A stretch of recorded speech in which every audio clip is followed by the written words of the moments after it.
Hey, what's up, MSU Yu-Gi-Oh? We're here today with Eli with his top 48 Dragon Link deck.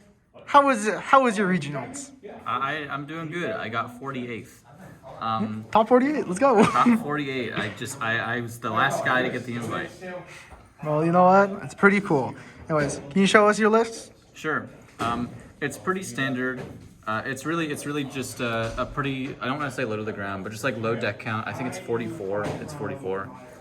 Starting with the rocket stuff, it's 3 quick launch, 2 tracer, 1 recharger, 1 caliber. At this point, this is all standard.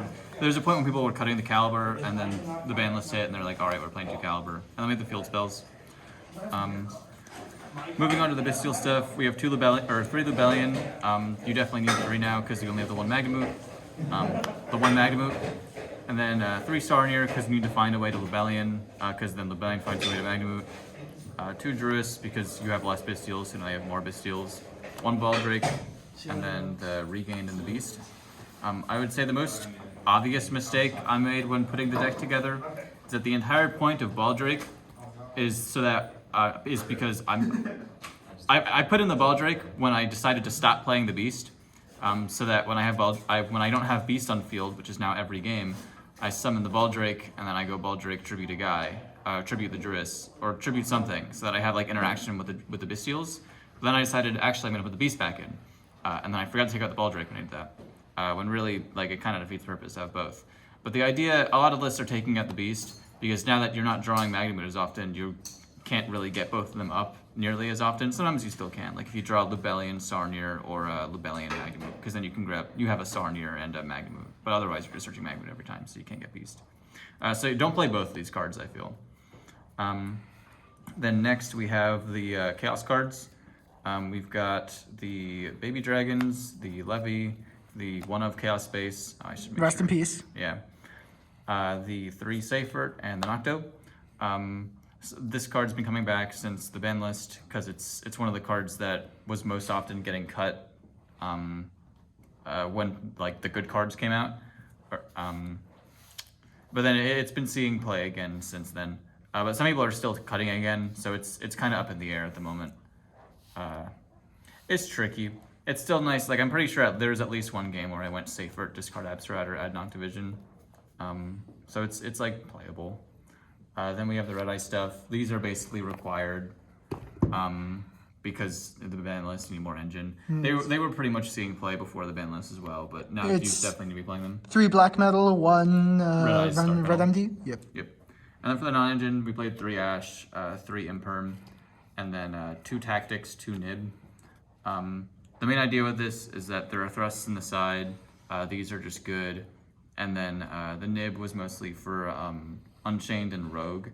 I don't think I played against that much Rogue today. Yeah, I'm pretty sure it was the only time the Nib came out was against Unchained. But I also didn't really draw it too often. There are a lot of early games where they just summon 4 times. And I had the Nib in hand. So I don't know if main decking that's the best idea right now. It definitely ended up kind of making some, not dead hands, but like hands where it would have been nice to have literally anything else. Makes sense. Yeah.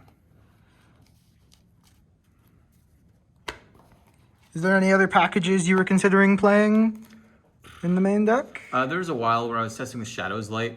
Target I think specifically a dark monster, and then summon a light from the deck with the same type but the opposite attribute. Or same type but a light. So you could target any of your level 4s. Like if you draw it with quick launch or draw it with like a normal, like draw it in tracer, you have a way to get safer in the field. It blanks. It says you can't go to the battle phase the turn you use it. So it was just very bad going turn 2. You can side it out, but I think the main issue was just that it made your deck count go to 47, and I wanted to draw the Chaos Space more often. For the extra deck, it's pretty standard, just the stuff that you would never ever want to cut.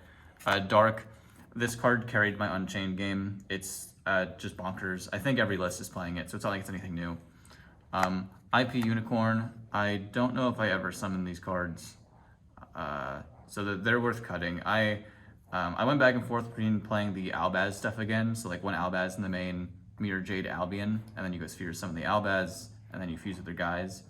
But I thought this would be better. It turned out, I think I might have summoned Unicorn once, but I don't think that was the reason I won the game. Like, there are other ways I could have won. Then other stuff that you probably would never cut. Triple Bear Sporland. Yeah. A lot of lists have been cutting 8 tombs since the ban list because you only have 1 Magamute. It came up, I think, once today, so maybe it is worth cutting. I really should have tried testing without it and seeing if it ever mattered. Because I probably could have played the IP, the unicorn, and this could have been like an access code. I don't think access code ever came up today, but it's come up in the past. Then for the synchros, you have Scarlet for time.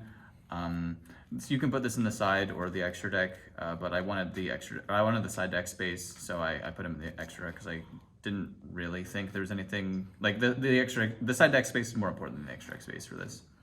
Then Savage Dissipator standard. Barone, I think I've seen some lists cutting this, but it came out like multiple times today, so it's definitely worth playing. And the Chaos Angel. In all my testing, this card never came up. But then I was thinking about taking it out for like an access code or something. But then going into the regional, I was like, well, I know that if I take it out, it'll come up immediately.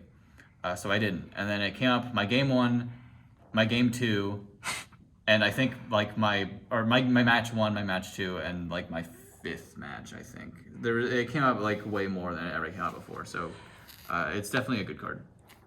If you when Aglo comes out, you think you're gonna be cutting Unicorn for SP Little Knight?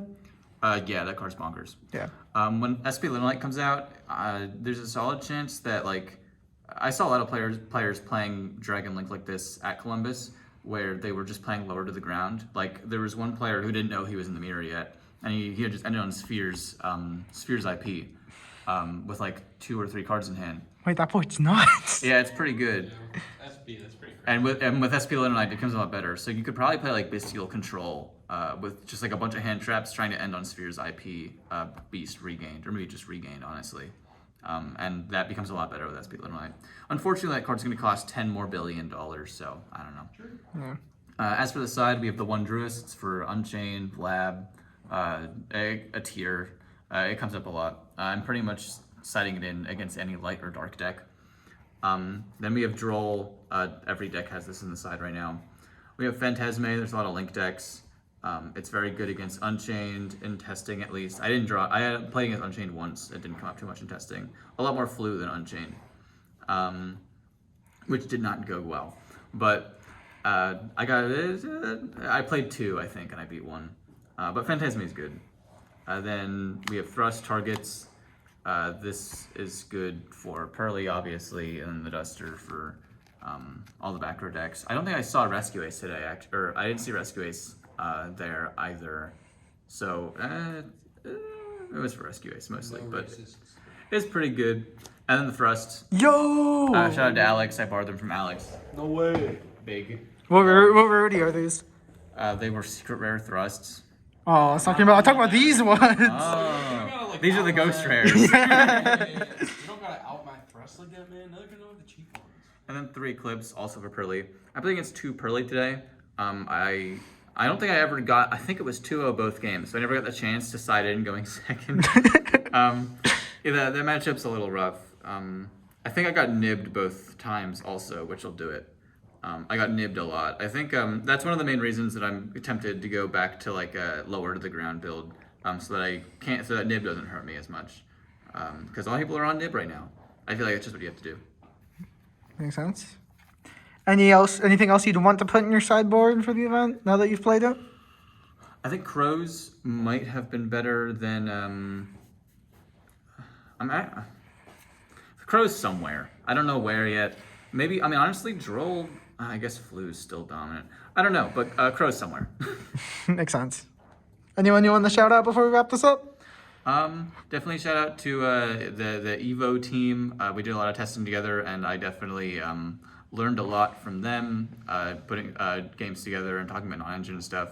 Shout out to the MSU YGO Club. I'm here every week, and it's always a fun time, even though I can never actually make the locals because of classes. Also, shout out to the Dad as Heck Discord, full of silly little guys, and also the first time I ever lost to MathMech, I think, there. So definitely worth put the fear of God in me for that matchup. For once, one time. One time. Never again. Never again. thank you very much. Before we head out, make sure you check out our sponsor, LBD Duel. We have a very cool MSU YGO merch, and we have a discount code to get an amount off in the description. Okay, bye.